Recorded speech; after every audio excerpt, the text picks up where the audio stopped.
2022 was probably a significantly better year for movies than 2021, and a lot of new favorites came out this year. A lot of new favorite TV shows, new favorite video games, new favorite movies this year. I discovered a lot of different movies I had never seen before, classics, TV shows, and I kind of want to just look back at the whole year and look at some of my favorite stuff and kind of just show you guys what I've been watching and playing throughout this whole year. Now, just for reference, I didn't see everything that came out this year. I tried to, but I'm a broke-ass college kid, and sometimes you gotta sacrifice some movies. So if one of your favorites isn't on the list, it's not an insult, it's nothing at you, it's just me not being able to see everything. We're also going to be separating this video into two separate sections, new releases and new discoveries. New releases. Like I said, 2020. You're a fucking idiot. Like I said, 2022 was actually a pretty good year for movies overall. Not just in certain genres, but overall we had a pretty good year. And I kind of wanted just to look at what I would consider my top 20 favorites that I saw this year. Number 20 is Top Gun Maverick.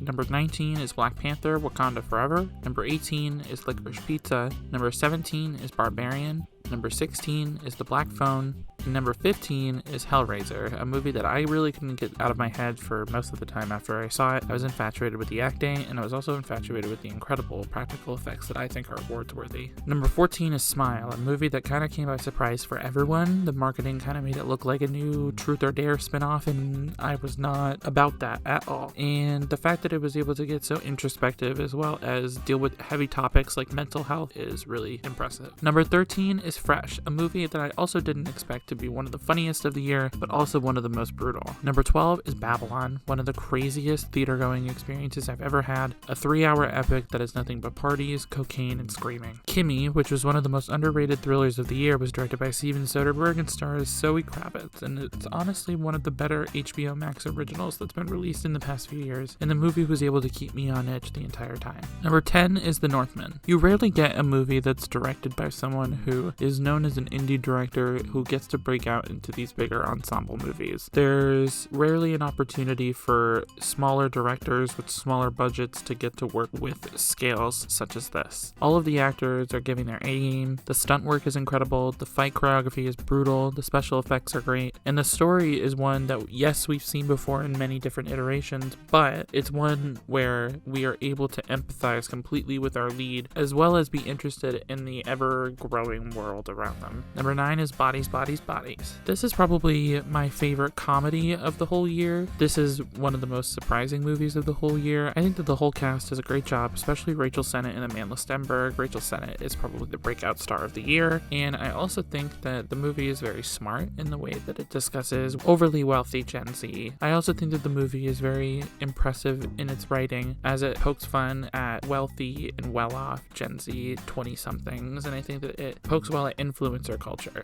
Numbers 7 and 8 are X and Pearl. So I'm putting these together because obviously they're part of the same franchise and they both came out this year. Nia Goth gives two of the best performances of the year, especially in Pearl. She's given so much to work with, and that 6-minute monologue is obviously incredible. Both of these movies are shot amazingly in their own way, and the styles of both films are very beautifully realized. I think that X is one of the best slasher films that we've gotten in a long time, and I think that Pearl is one of the better character study horror films that we've gotten in a long time. Number 6 is The Whale.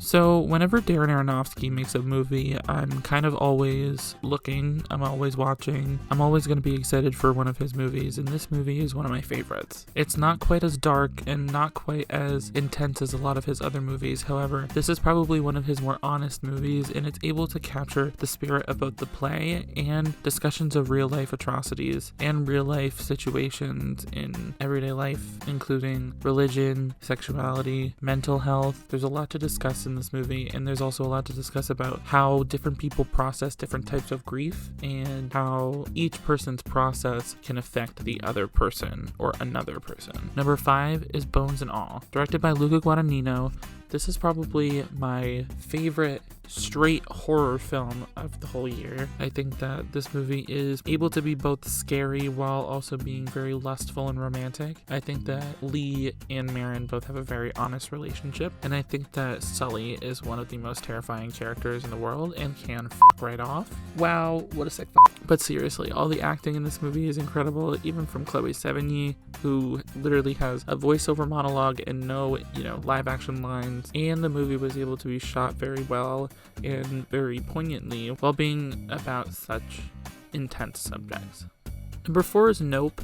And this is probably the movie that made me think the most this entire year. I spent weeks and weeks and weeks between both of the viewings that I had of this movie, just deliberating how I really felt about the movie. The first time I saw it, I really didn't like it. I had a bad experience at the theater. It was with a cropped image with no surround sound, and I couldn't really see any of the image, so I just wasn't really that interested. And then I saw it at a significantly higher quality theater, and the movie just kind of clicked for me in such a different way. Everything with Gordy, I think, is so poignant. I think that the special effects are incredible. I think the cinematography is the best of the whole year, besides the next movie that we're going to talk about. And I also think that the movie is able to capture such an adventurous spirit while also being a movie that you're afraid of. Number 3 is The Batman, which is my pick for the other best shot movie of the year. And this movie was incredible. This was one of the most epic movies of the year. This gave me the feeling that Avatar: The Way of Water should have given me, of just constant excitement, constant anticipation for everything that was going to come on the screen. And no matter how much less work was given to this movie compared to Avatar, I think that this movie does what that movie wishes, and that is provide the spectacle of something we've already seen before, but in a new setting, new tone, and not necessarily with new characters, but characters who feel new. And I think that this movie does it really well, and I think that they're able to get in depth with so many different characters on such a wide scale, and the fact that they're able to condense this much plot into a 3-hour movie for the Batman is kind of really impressive, and I can't wait to see the rest of the movies because Matt Reeves can do no wrong. Number 2 is Everything Everywhere All at Once. How do I describe this movie? How do I describe how this movie made me feel?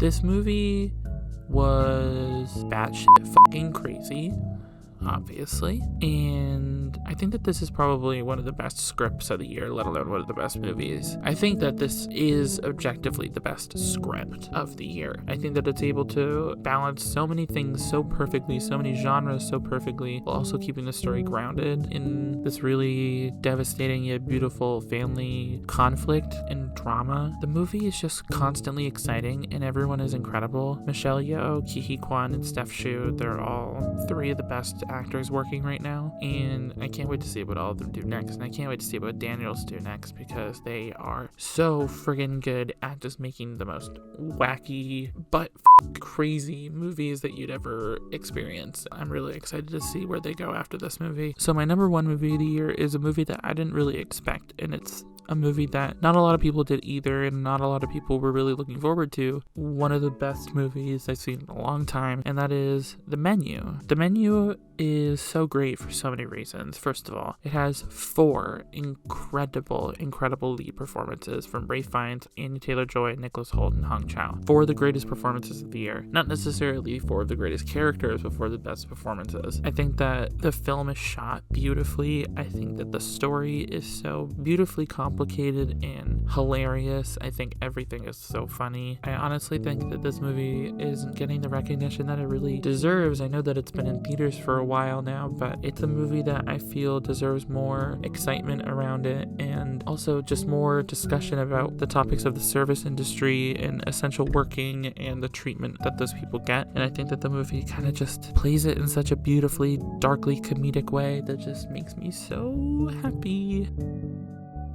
For new discoveries, I kind of focused on getting into the TV game, so I was able to start and finish Twin Peaks, which I really loved. I also got into Game of Thrones, equally got into House of the Dragon. House of the Dragon was incredible. This year I also played the BioShock trilogy. I also played God of War for the first time. I kind of just tried to focus on the big things that I had never seen before, and I really liked what I was introduced to. I'm very excited to see what I discover in the new year, I guess. So yeah, that's basically my list of my favorites of this year. Nothing too crazy, nothing too wild, but I'm kind of happy that I was able to get it off my chest and kind of just do a little stream of consciousness. So yeah, thanks for watching and everything. My socials are jacobcking415 on Instagram and Twitter, and on Letterboxd and Jacob C. King. Thanks for watching. I'll see you, Space Cowboy.